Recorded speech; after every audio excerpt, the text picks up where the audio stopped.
when I first met John, I was blown away by his story, by his passion, by his experience, and the fact that the story is not only true, but it changed Chicago forever, and it changed the people in it. Al called me over, and right on the coffee table, he just put this giant thick binder down and said, "That's what our next project is right there."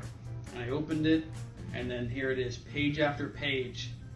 It's this amazing true story of this crime that happened in Chicago, and how John Wotring and his partner, solved the biggest robbery spree in the city's history, 1968.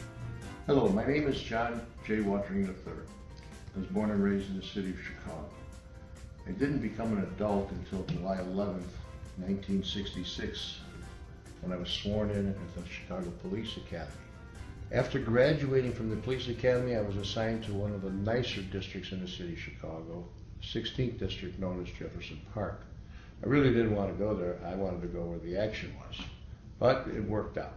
And in 1967, the Chicago Police Department decided to form a unit called the Tactical Teams of the City of Chicago. And to the republic for which it stands, one nation, under God, indivisible, with liberty and justice for all. Trying to solve burglaries, robberies, crimes against persons. We were not assigned radio assignments like the regular beat cars. We worked civilian dress, and we worked in hot spots. They also used us for parades, which was a pain in the butt. My two other partners was a gentleman that was old enough to be my father. His name was Joseph Ahrens. He was 42 at the time. I was only 21. We were working on various cases, solving various cases, and having a lot of fun, to be honest with you. In the fall of 1967, our district, the 16th district, along with the 15th district and the 17th district, were having a rash of burglaries. We called them the Obituary Burglaries because the families would be at the wakes or the funerals of their loved ones, and they would read the newspapers, they would call on the phone to make sure nobody was home, and they would then go and break into the house.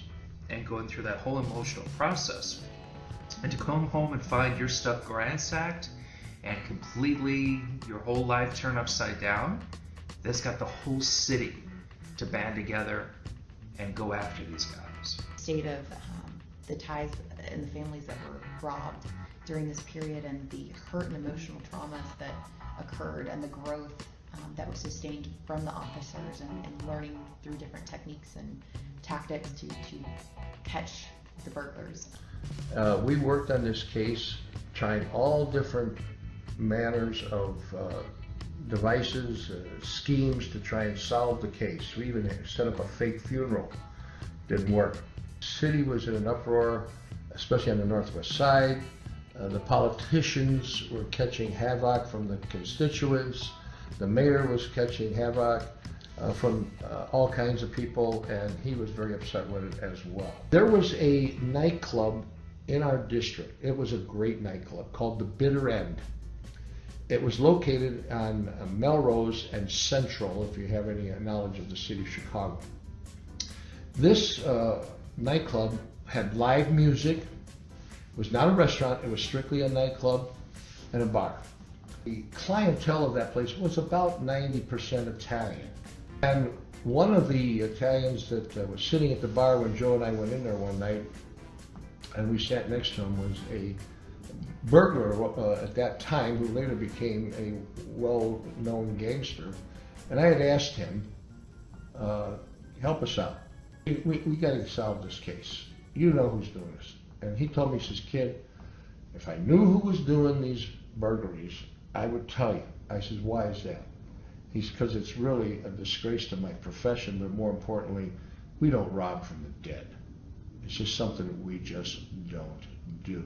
And almost kind of like in the sense the way the film Heat did, there's a dichotomy there. At some point, maybe the lines are blurred about how you feel about different characters, and that was just something that was fascinating. Many times we would recover dead bodies in trunks of cars, which were gangland, mafia type hits, when we would inventory the belongings of the deceased, they always had their money, and in some cases, large sums of money. So I tend to believe that they don't rob from the dead. So finally, in February, we caught a break. My partner called me, I was off, it was my day off. Said, John, he says, come over and pick me up. We're gonna get these guys tonight.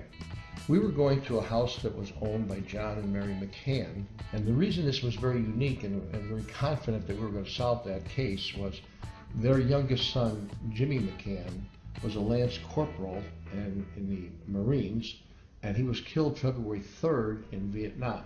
Jimmy McCann's older brother, Terry McCann, was the first gold medal winner in Olympic wrestling and won the first gold medal for the United States in 1960. But we also believed that this was also a reason that the burglars would definitely want to hit this house.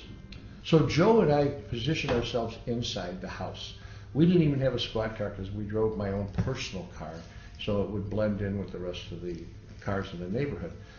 And it was during the time that we were waiting, because stakeouts get very boring, that we were reminiscing about how upset all of us have been in regards to this crime and the devastation that these families were experiencing after burying their loved ones and then coming home to find their homes totally destroyed and ransacked. It was just so, it just ate to the core of how we felt about these people. And we were determined that this was going to end and end permanent. And we're sitting inside the house, inside by those windows, looking out. And I watched this 59 Cadillac go real slow. And they parked around the corner. The two fellas get out of the car.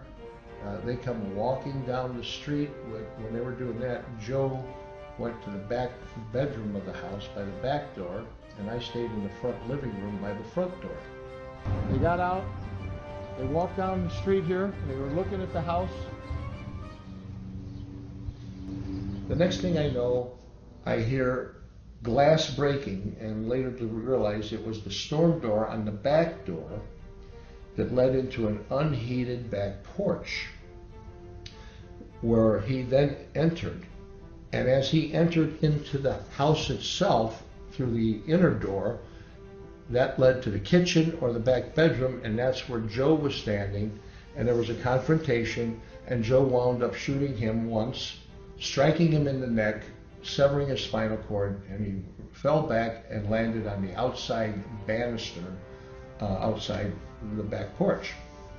When I heard the shot, I then ran out to the front door. I looked both ways and didn't see anybody. I came running back to the back of the house. Of course, I was yelling, Joe, it's me, don't shoot. I look up, and there's the guy laying on the banister, and there's Joe standing up there at the top of the stairs. I said, where's the second guy? He said, John, only one guy showed up. I said, no, there's two guys. So that was it. Then I realized that he was a lookout.